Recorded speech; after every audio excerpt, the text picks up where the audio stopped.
नमस्कार मित्र, हम सब गरुड़ पुराण का नाम सुने हैं।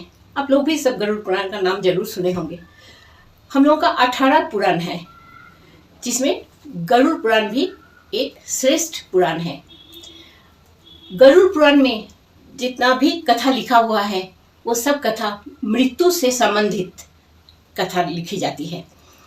गरुड़ पुराण के बारे में आजकल कुछ लोग कहते हैं कि इसका पाठ नहीं करना चाहिए, क्योंकि इसका पाठ करने से घर में किसी का मृत्यु हो जाता है, मृत्यु होने का संभावना रहता है।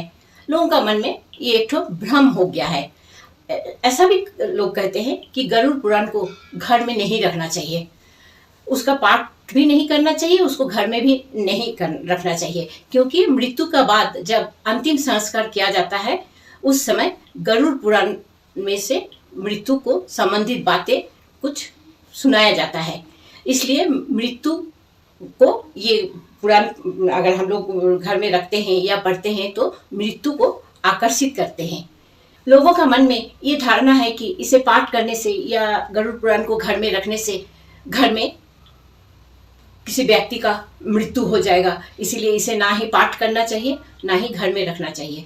लेकिन ये बात बिल्कुल बेतुका है, ये झूठ है, क्योंकि सनातन धर्म में जितने भी ग्रंथ लिखे गए हैं, हर ग्रंथ की एक फलश्रुति होती है, हर ग्रंथ की एक मायने होती है।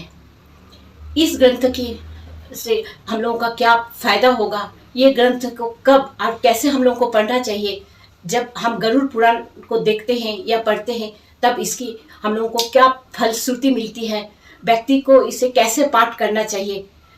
ये पाठ करने से व्यक्ति का जस, सौंदर्य, लक्ष्मी ये सब प्राप्त होता है, मृत्यु नहीं प्राप्त होती है। ये बिल्कुल गलत बात है, ये झूठ बात है, ये सनातन धर्म को कलंकित करने वाला बात है। इसको पढ़ना या पढ़ाना, लिखना या किसी से लिखाना, सुनना या सुनाना, ये सब अगर हम लोग करते हैं, ये धर्म का काम होता है, इसको धर्म में गिना जाता है। और चारों हम लोगों का जो पुरुषार्थ है, धर्म, अर्थ, काम और मोक्ष, इसका प्राप्त होता है।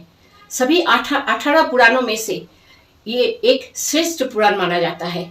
सभी सनातनी लोगों को इसको पढ़ना चाहिए। गरुड़ पुराण में ऐसा बहुत सारे बातें हैं जो मृत्यु से संबंधित है। मृत्यु से कुछ क्षण पहले हम लोगों को क्या अनुभव होता है, मृत्यु का समय इंसान को कैसा लगता है, मृत्यु हो जाने के बाद इंसान को क्या होता है, मृत्यु के बाद इंसान कैसे स्वर्ग तथा नरक में जाते हैं, कौन कर्म करने से हम लोग कहाँ जाते हैं, ये सब सारी चीज़ें गरुड़ पुराण में लिखी हुई होती है। इसीलिए इसे हर सनातनी को पढ़ना चाहिए और इसके बारे में हम लोगों को ज्ञान अर्जन करना चाहिए। इसीलिए आप लोग से अनुरोध है, गरुड़ पुराण को आप लोग जरूर पढ़िए, अपना बच्चों को भी इसको पढ़ाइए। ठीक है मित्र, अगर ये जानकारी आप लोगों को अच्छा लगा तो जरूर सब्सक्राइब कीजिएगा, शेयर कीजिएगा। नमस्कार।